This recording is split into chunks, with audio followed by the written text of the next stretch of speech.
Hello, everyone. Dr. Vicky here speaking to you from the Seeds of Transformation Healing Center. Today is the 4th of January, and this happens every January. Um, I do the January 1/1 portal reading, generally not on the 1/1 portal because there's so many things happening at the beginning of the year.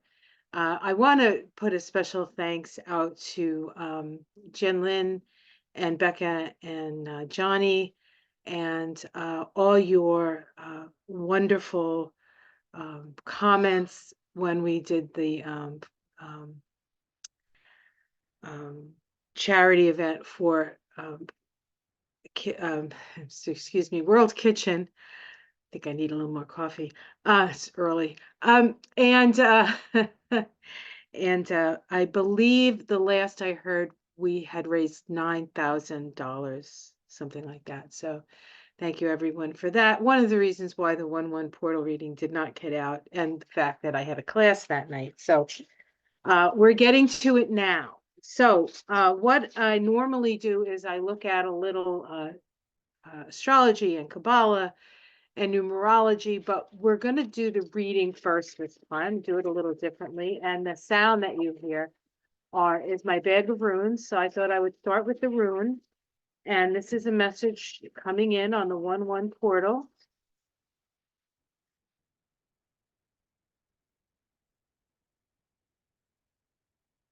Tiwaz. Tiwaz. This is about sacrifice. It is actually, let me read it from the book here. Hold on one second. You'd think I would have the book at handy, because I decided I was going to do this. You know.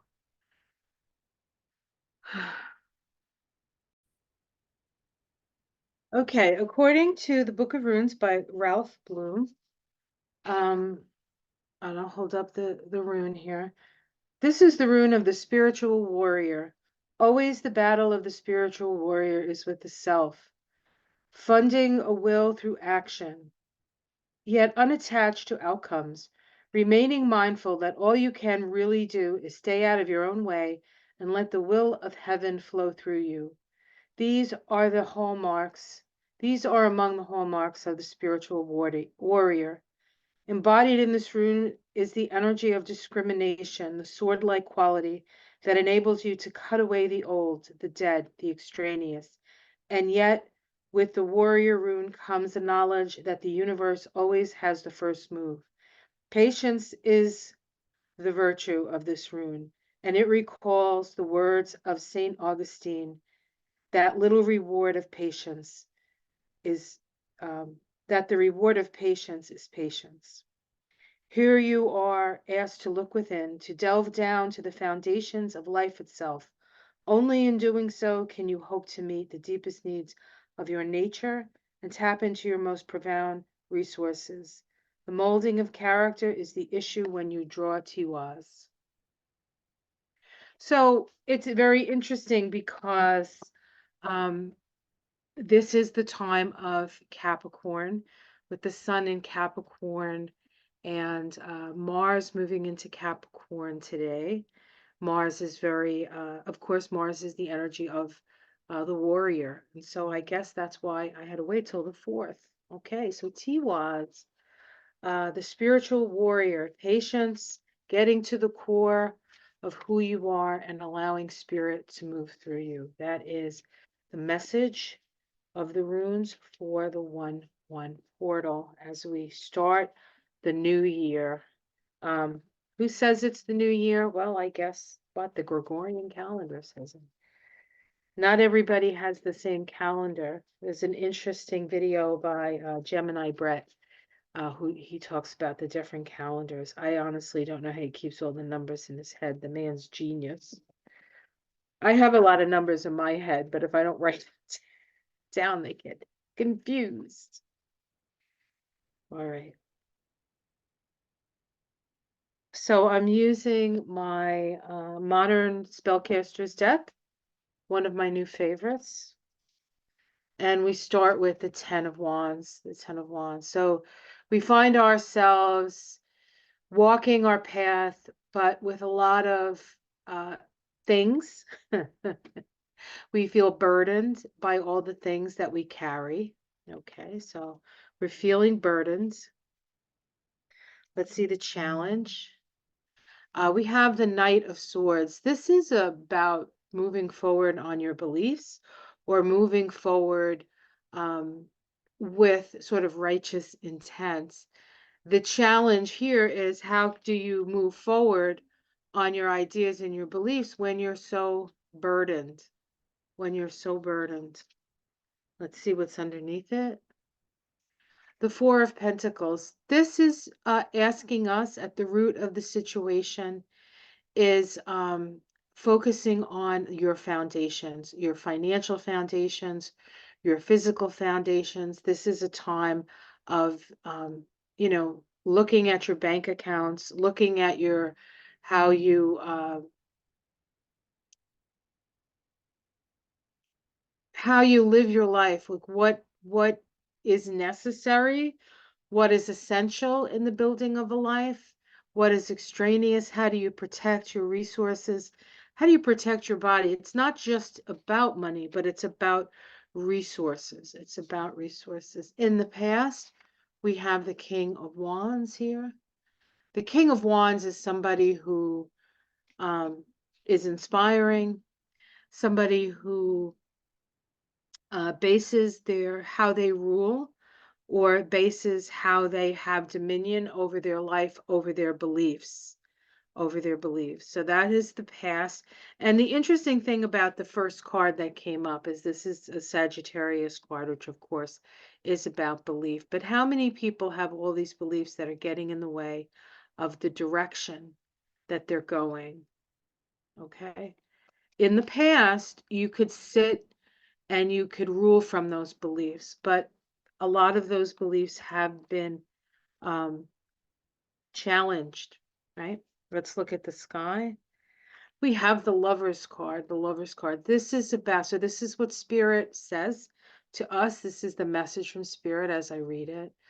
Interestingly enough, there is a rune up there on the heart that's Gibo, which is the rune of partnership, the rune of giving and receiving. And of course, the Lover's card is always about choice. So Spirit says the choice is yours. The choice is yours. What choice are you going to make? In the immediate future, we have the Ace of Cups saying that the choice needs to be around love. Love. What do you love? Who do you love? What do you appreciate? And how does that feed you? How does what you love feed you? Now, some people have a love of money and a love of power. And how does that feed them? Like um how does that make them feel like their heart is full? Or is that something that the more you eat, the more you need? It's like an addiction to a food. Um, all right. How it's seen from the outside. We have the Seven of Swords here. Um,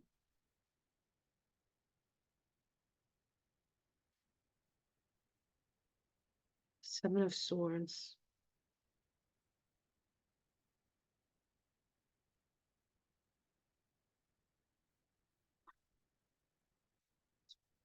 I'm going to keep going. I'll see if that comes up for me. I don't know what.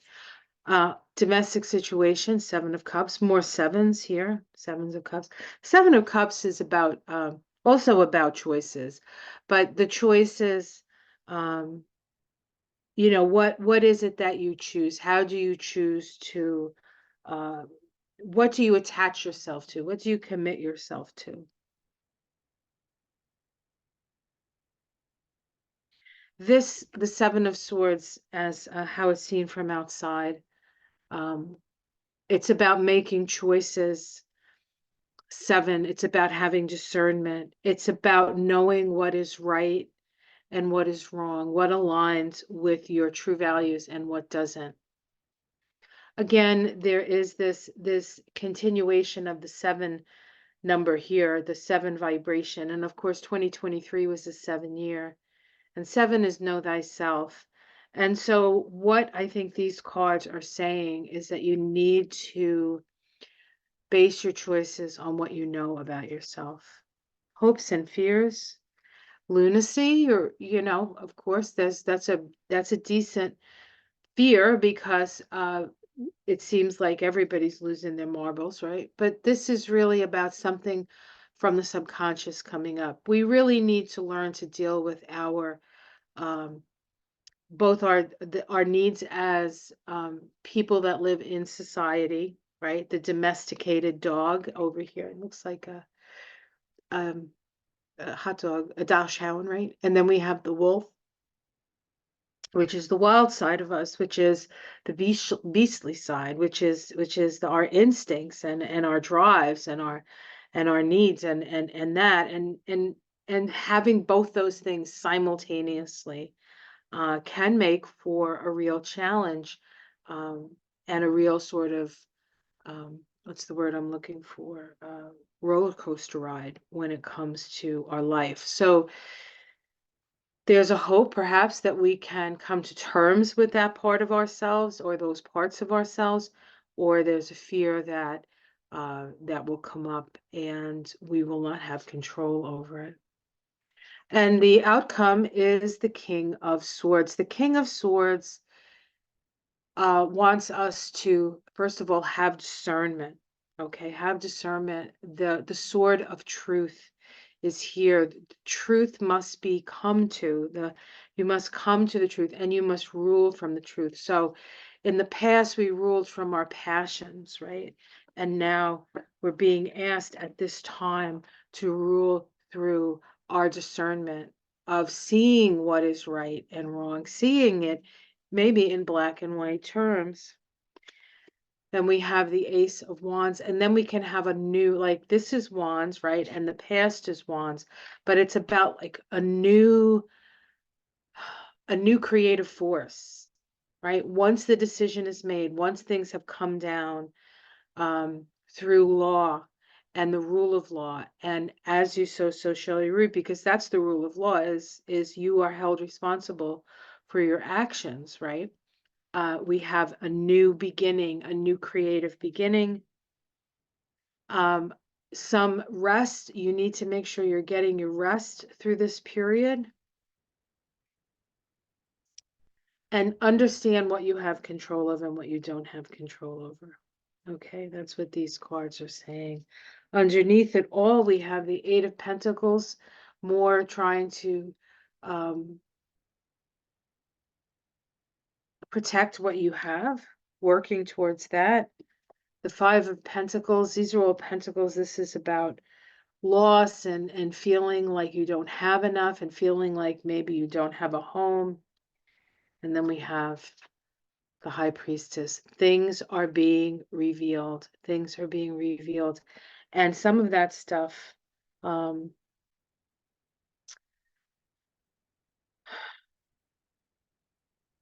I almost feel like things are going to be revealed around the haves and the have-nots, right? The truth around that. The truth around that. All right. Well, that's what the cards say. Now let's take a look at a little bit of numerology, a little bit of tree of life, and a little bit of, okay, hold on one second. Let me share this with you.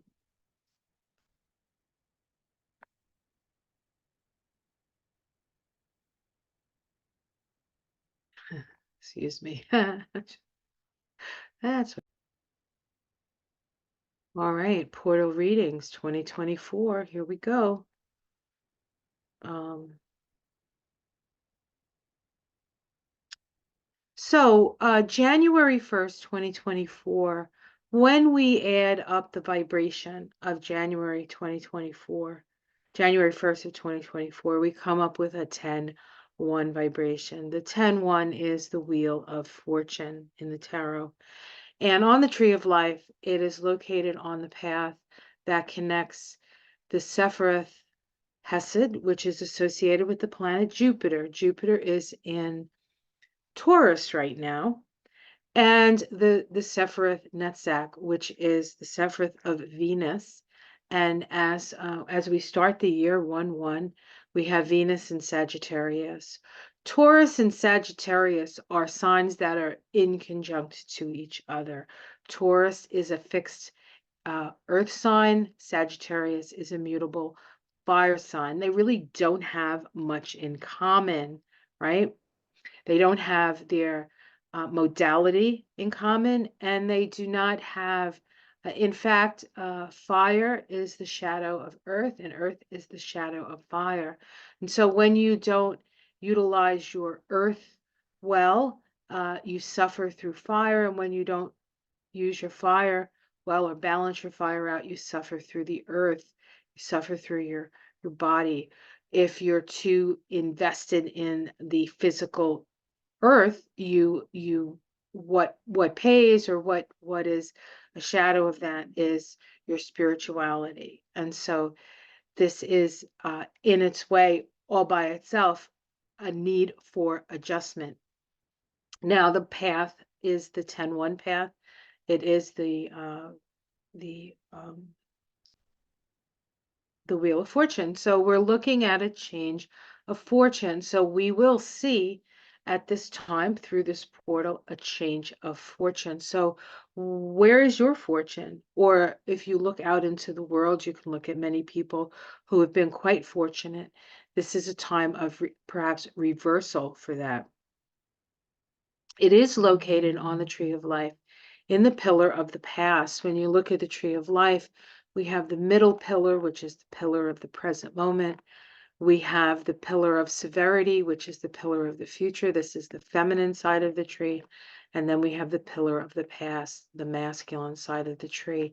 So this 10-1 vibration does say that the changes and the shifts and the turning of the wheel comes from past deeds.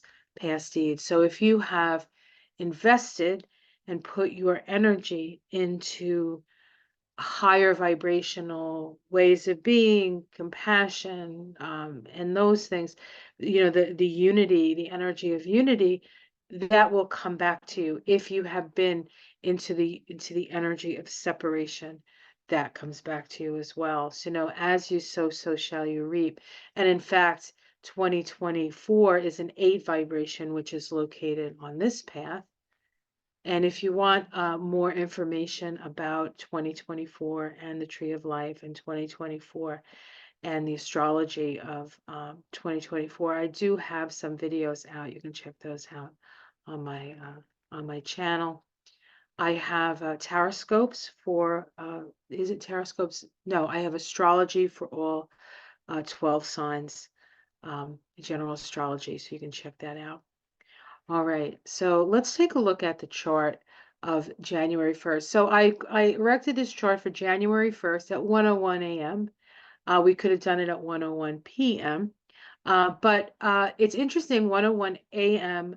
What we have here is we have uh, a grand trine in Earth between Jupiter. Right now, Jupiter is one of the planets that is connected to the path that's activated. It's also the 10-1 path is the Jupiter path. So Jupiter becomes very, very important here. And we have it in a trine to the sun, and we have it in a trine to the moon.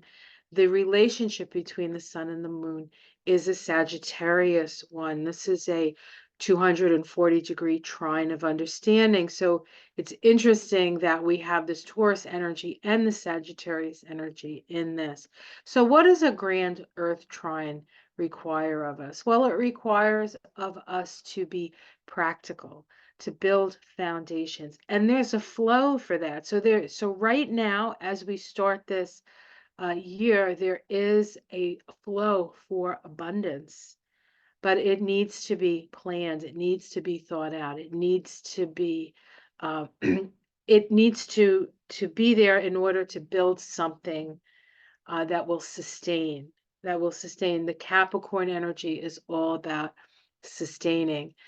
As we look at this chart on the 1st, now I said today, I'm doing this on the 4th, Mars has moved into Capricorn, but on the 1st, Mars was at 28 degrees of Sagittarius. Mercury was stationed at 23 degrees of Sagittarius. Both these planets are conjunct what we call the galactic center, meaning that we are getting information from the very center of our galaxy where the stars are made, And they're actually in a square to Neptune in Pisces. So we have these squares. These are crisis in belief squares, Neptune to Mars and Neptune to Mercury. The 10 of Wands that came up, the first card that came up was is asking us, right? Like, what are our beliefs here? And we're in a crisis. We're definitely in a crisis. If you're trying to walk down a path with too many things in your hand, you can't see where you're going. It's important that we come to understand, where are we going? Where are we going? What actions do we need to take? Okay, what actions, Mars, do we need to take to see where we're going? There is a certain amount of a leap of faith that has to happen at this time. We also have a last quarter square between Venus in Sagittarius, the other planet that's connected to the path that was activated, right, is square Saturn, and it's a last quarter crisis and belief square. And of course, Venus is in Sag. What do we love? We love our beliefs. We love our philosophy of life. And how does that line up with Saturn and Pisces? Saturn being reality, Pisces being perhaps the suffering that we see in the world. Pisces being the need for compassion in the world. Okay, so these are the themes that sort of come up with this 1/1 portal. Let's see if there's anything else I want to mention here. Of course, it's wide. It's just starting. We have a little. It's a very wide trine between Pluto and Uranus. That's going to get more active in the intervening, in the future, and will allow us to make some pretty profound changes relatively quickly.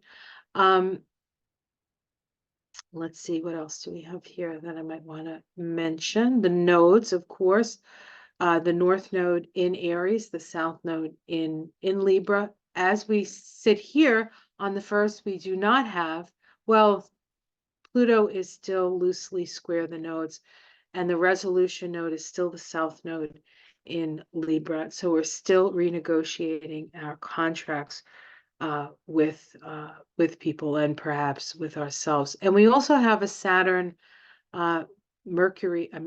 Saturn Moon opposition. This is a real sort of eyeful of where we stand and what's at stake. What's at stake at this time?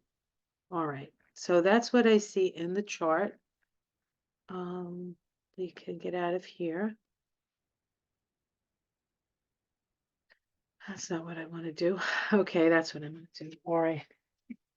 I had a momentary lapse. All right, so let's see. Is there anything else I want to? Yes, I'm going to pick a card. I don't use these very often, but these are some of my favorites. This is a deck. This is a deck. Oh my God, what's this deck called?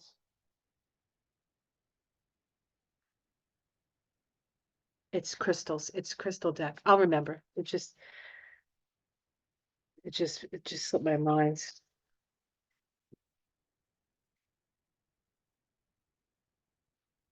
Can you believe I can't remember this deck? Oh boy, I'm gonna have to start taking some ginkgo this year. Some ginkgo and some extra magnesium for my brain. I think that's what Is that what you're telling me, Spirit? Yes.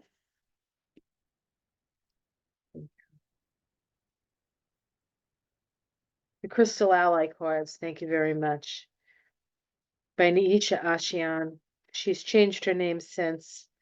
She used to be online. She's not online anymore, but you can get these cards and they're fabulous. This is the newest version, her Millennial Edition. Okay, we're going to pick one card for a crystal that we can work with through this portal energy. And this portal energy is with us until the next portal, which is going to be 2/2, which is also a pagan holiday. So that's always a powerful time. It's midwinter. Okay.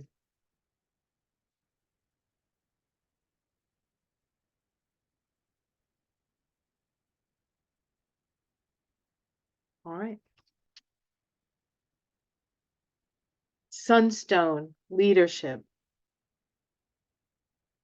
This is a fire element.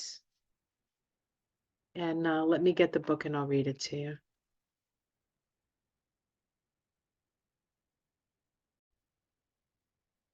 Okay, Sunstone. I'll hold it up while I read. The chakras activated through Sunstone are Svadhisthana, which is your sacral chakra, and Manipura, which is your solar plexus. Your affirmation, I embrace responsibility as part of my personal power. And Sunstone is about leadership. Says Sunstone is a powerful ally because it bestows clarity in decision making and helps one to perceive egocentric motives in oneself and others. It activates the second and third chakras, enhancing one's ability to act in accordance with higher knowledge and with the sense of obligation to the welfare of others. Sunstone teaches us not only about the power of leadership, but also of its responsibilities and lessons as well.